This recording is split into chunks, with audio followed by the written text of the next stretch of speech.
जय जय श्री राधे।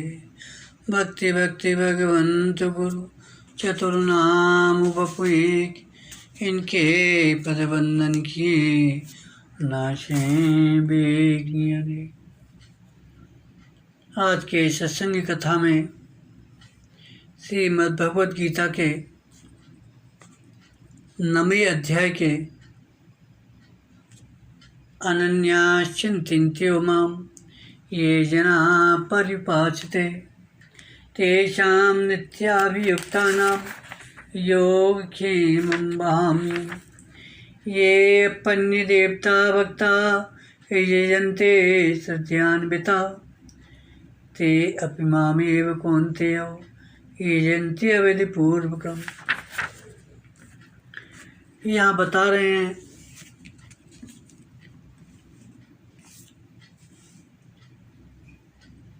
प्रभु अर्जुन से कह रहे हैं, अनन्याश्चिन्तो माम, जो कुछ देखने सुनने और समझने में आ रहा है वह सब का सब भगवान का स्वरूप ही है, और उसमें जो कुछ परिवर्तन तथा चेष्टा हो रही है वह सब की सब भगवान की लीला है।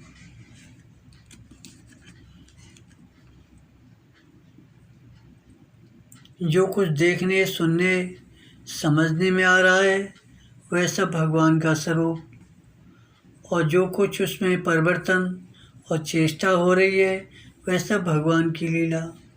ऐसा जो दृढ़ता से मान लेते हैं, समझ लेते हैं, उनकी फिर भगवान के सिवाय कहीं भी महत्व बुद्धि नहीं रहती।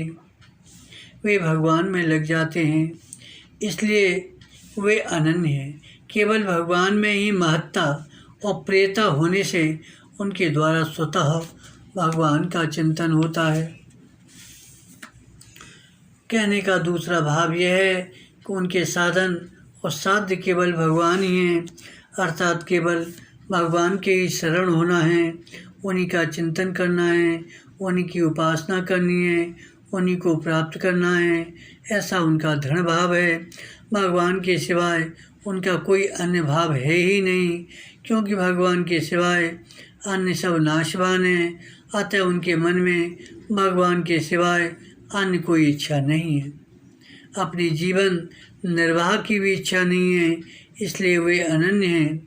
वे खाना पीना, चलना फिरना, बातचीत करना, व्यवहार करना आदि जो कुछ भी काम करते हैं वह सब भगवान की ही उपासना है।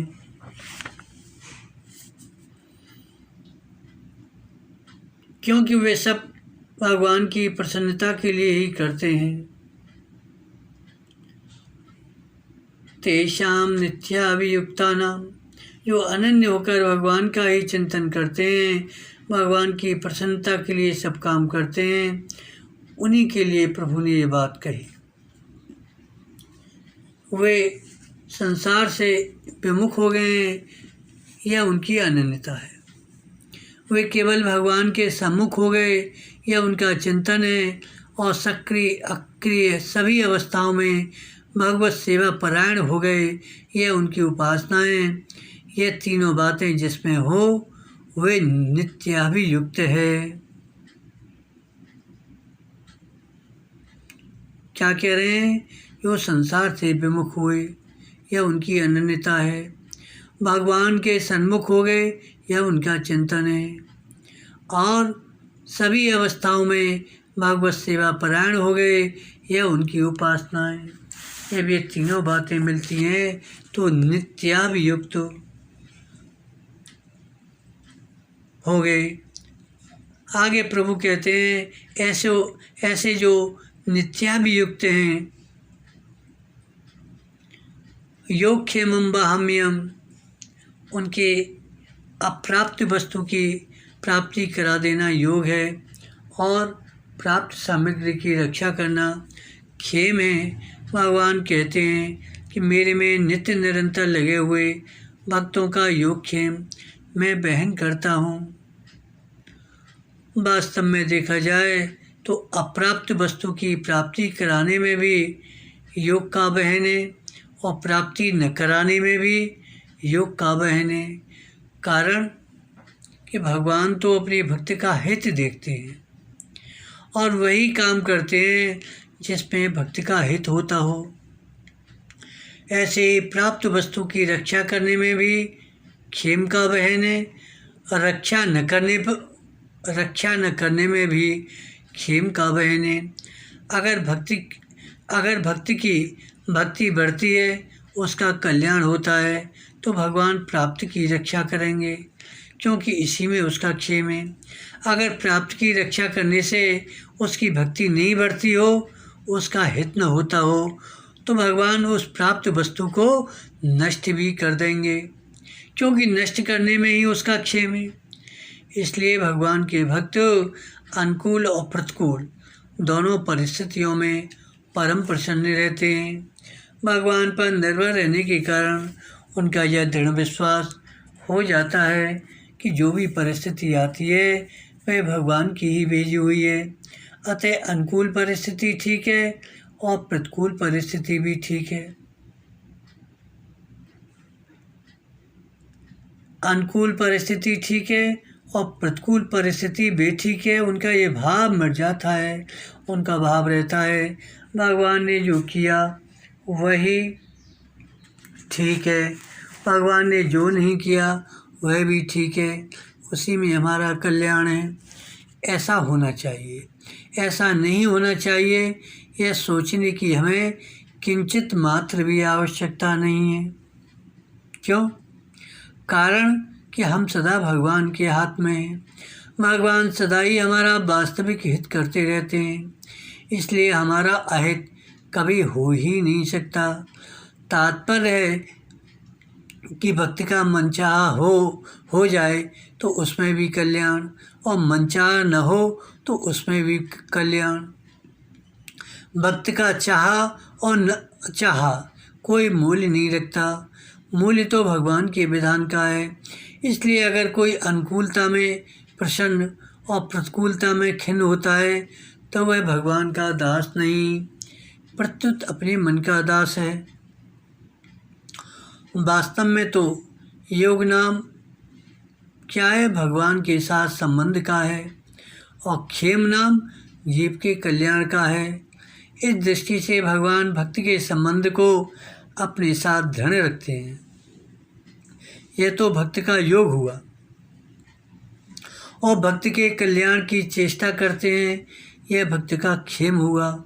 इसी बात को लेकर भगवान ने अर्जुन के लिए आज्ञा दी, तू निर्योग क्षेम हो जा, अर्थात तू योग और क्षेम संबंधी किसी प्रकार की चिंता मत कर। बहाम्यम, या प्रभु ने कहा बहाम्यम, इसका तात्पर्य है जैसे छोटे बच्चे के लिए माँ किसी वस्तु की आवश्यकता समझती है तो बड़ी प्रसन्नता उत्साह के साथ स्वयं वह वस्तु ला कर देती है, ऐसे ही मेरे में निरंतर लगे हुए भक्तों के लिए मैं किसी वस्तु की आवश्यकता समझता हूँ तो वह वस्तु मैं स्वयं ढूंढकर लाता हूँ, अर्थात भक्तों के सब काम मैं स्वयं ही करता हूँ। आगे कह रहे हैं, ये अप्यन्य देवता भक्ति जंते सत्यान्विता, तो देवताओं के जिन भक्तों को सब कुछ मैं ही हूँ यह समझ में नहीं आया और जिनकी श्रद्धा अन्य देवताओं पर है, वे देवताओं की श्रद्धा पूर्वक पूजन करते हैं। वे देवताओं को मेरे से अलग, प्रभु कहते हैं, वह देवताओं को मेरे से अलग और बड़ा मानकर अपनी अपनी श्रद्धा भक्ति के अनुसार अपने अपने इष्ट देवता के नियमों को धारण करते हैं। इन देवताओं की कृपा से ही हमें सब कुछ मिल जाएगा, ऐसा समझते हैं। ऐसा समझकर नित्य निरंतर देवताओं की पूजा करने में लगे रहते हैं।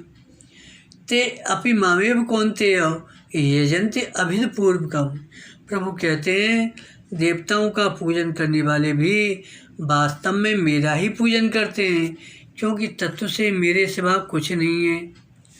मेरे से अलग उन देवताओं की सत्ता भी नहीं है, वे मेरे ही स्वरूप हैं।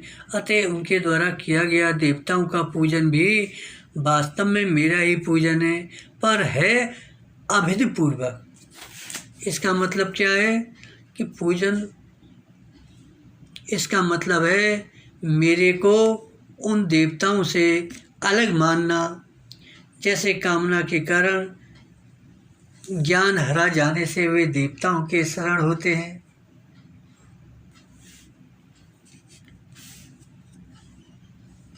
तो यह प्रभु कहते हैं कि मेरे से देवताओं की अलग सत्ता मानकर जो देवताओं का पूजन करना है, वही अभिधि पूर्वक पूजन है।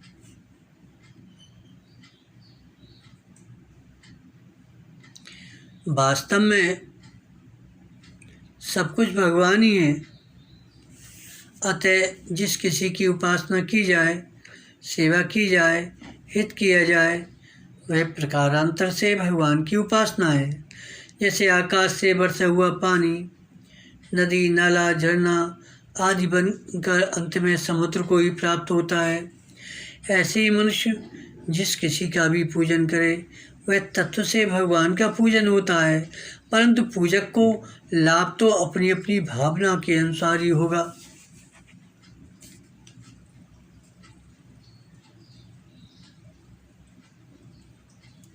इसलिए यह कहते हैं